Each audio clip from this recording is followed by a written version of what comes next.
Rumah yang diterlupakan. Namaku Arman, 28 tahun, seorang penulis naskah film horor.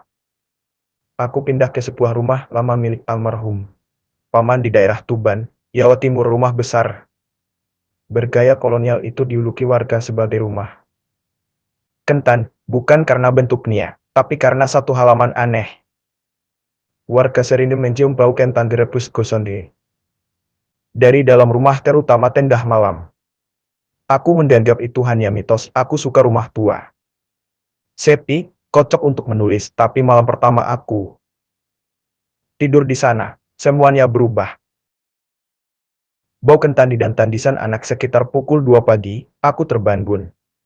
Ruangan dingin dan lembab. Yang membuatku resah adalah bau kentan direbus yang terbakar menyenggati seluruh rumah. Pekat, pahit, tidak ada dapur yang menyala. Tapi aroma itu seperti berasal dari bawah lantai. Lalu, aku mendengar suara samar.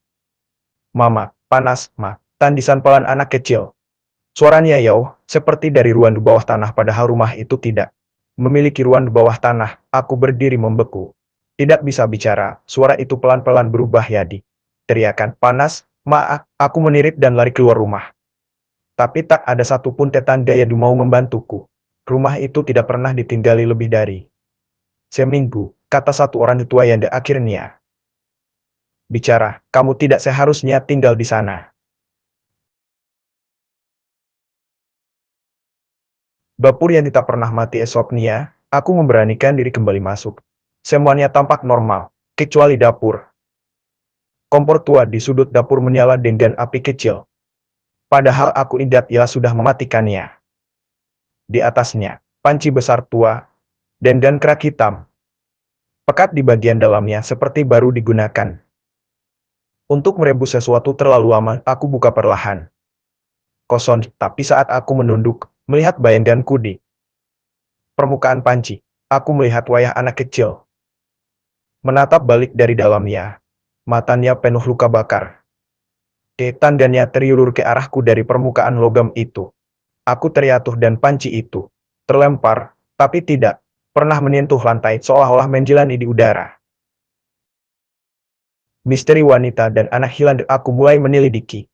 Menemui seorang tetua desa, Pak Misran. Ia menyatakan bahwa pada tahun 1970-an, rumah itu dihuni oleh sepasang suami istri dan anaknya yang masih balita. Ibu rumah itu mengalami gangguan kejiwaan setelah suaminya selingkuh dan meninggalkannya. Suatu malam, ia mengira anaknya adalah iblis dan dia merebus anaknya hidup-hidup di panci besar, kata Pak Misran lirih. Warga menemukannya menggayun-gayunkan panci sambil bernyanyi. Ia tertawa dan berkata, dia sudah bersih, sudah matang, sudah tidak jahat lagi. Wanita itu menjelani sebelum ditangkap. Katanya, ia masih menjaga dapur rumah itu. Hingga sekarang. Malam terakhir aku izin keluar dari rumah itu. Tapi malam terakhir, hujan deras menahanku. Aku kunci semua pintu. Aku duduk di ruang tenda dan menyalakan lilin. Tapi bau itu kembali.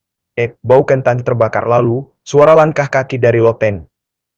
Lalu, suara seret seperti benda berat diseret dari dapur ke arahku, dan kemudian aku melihatnya, seorang wanita, rambut panjang basah, kulitnya melepuh seperti habis terbakar.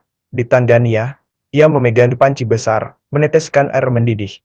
Dia menatapku dan berkata, anakku lapar. Kamu gantinya. Aku berlari, tapi seluruh rumah berubah bentuk. Semua pintu menjelan, semua jendela tertutup.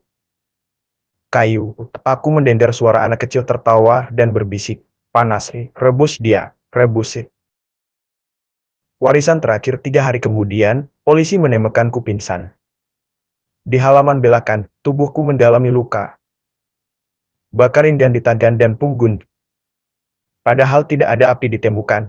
Yang lebih aneh, di dalam rumah, mereka menemukan sebuah panci tua, berisi potongan kentang gosong, dan sesuatu yang lain.